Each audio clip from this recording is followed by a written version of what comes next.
Le peuple roumain, les amis, est en train de mettre une baffe magistrale à tous ceux qui lui ont annulé son élection. Pourquoi je vous dis ça? Souvenez-vous, Thierry Breton assumait l'annulation des élections en Roumanie. Comment elle s'appelle? Nathalie Loiseau aussi était là en train de parler d'ingérence russe, Elon Musk, TikTok, je ne sais pas qui d'autre. Et bien là, Călin Georgescu, dernier sondage, il est donné gagnant dès le premier tour. Ils n'attendent pas le deuxième tour, dès le premier tour. Si ça se produit, parce que les sondages restent les sondages. Mais a priori, d'après le Financial Times, qui nous explique que déjà rien que l'avant-dernier sondage qu'il y avait eu il n'y a pas très longtemps là, eh bien lui le donnait à plus de 40%, étant donné que il y a eu l'annulation d'élections et 40% du peuple roumain du coup s'est rangé derrière lui. Voilà. Et donc ça, si ça se produit là, si ça se réalise bientôt, les élections c'est très bientôt là, eh bien là je sais pas ce que va nous dire Monsieur Breton. Je sais pas ce que va nous sortir Madame Loiseau. L'ingérence de qui cette fois-ci? Les extraterrestres de qui? Parce qu'en fait, depuis l'ingérence, ils ont poussé les juges à annuler les élections, sous prétexte de soi-disant ingérence, et TikTok et je ne sais plus qui d'autre. Même Breton voulait supprimer les réseaux sociaux pour que la presse mainstream puisse garder la main sur l'information. On connaît l'impartialité de la presse mainstream. Eh ben non, là ça ne marchera pas. Là, du coup, les Roumains sont en train d'expliquer que c'est eux qui gèrent la crise, quoi. C'est eux qui décident. C'est pas Thierry Breton et je sais pas qui d'autre. Et donc, si Georgescu est élu, que ce soit au premier ou au second tour, on s'en fout. Mais là, vous allez voir ce qui va se passer en Europe.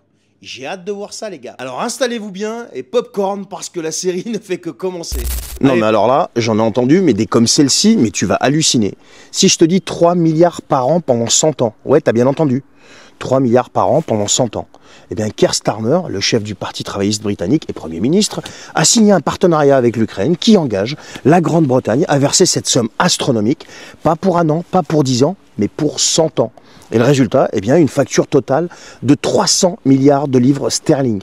Mais le plus fou dans tout ça, c'est que personne n'a été consulté, rien. Pas de référendum, pas de vote, pas de débat, que dalle. Juste une décision qui est prise simplement dans un bureau. Et pendant ce temps-là, en Grande-Bretagne, tu as des retraités qui n'arrivent même plus à payer leurs factures d'énergie, par exemple.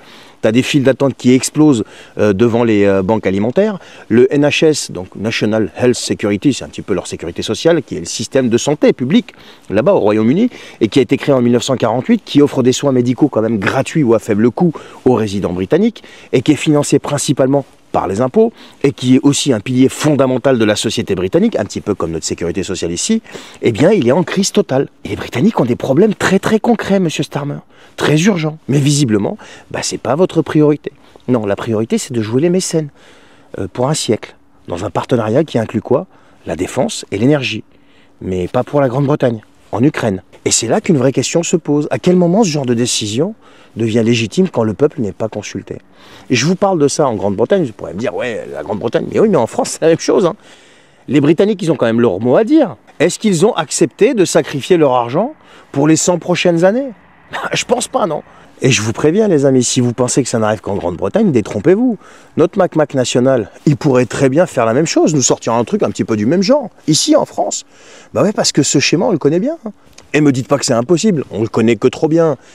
On fait des grandes promesses à l'international pour flatter l'ego des dirigeants, on laisse la population payer la facture, et après on se demande comment on va faire. Eh ben on va taxer, surtaxer et surtaxer. C'est toujours le même scénario.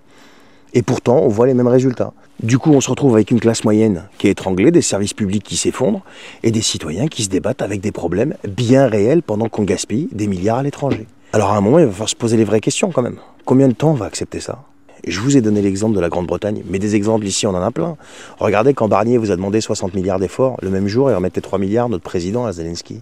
C'est vrai ou c'est pas vrai ça? Donc voilà ce qui se passe en Grande-Bretagne, là c'est du concret.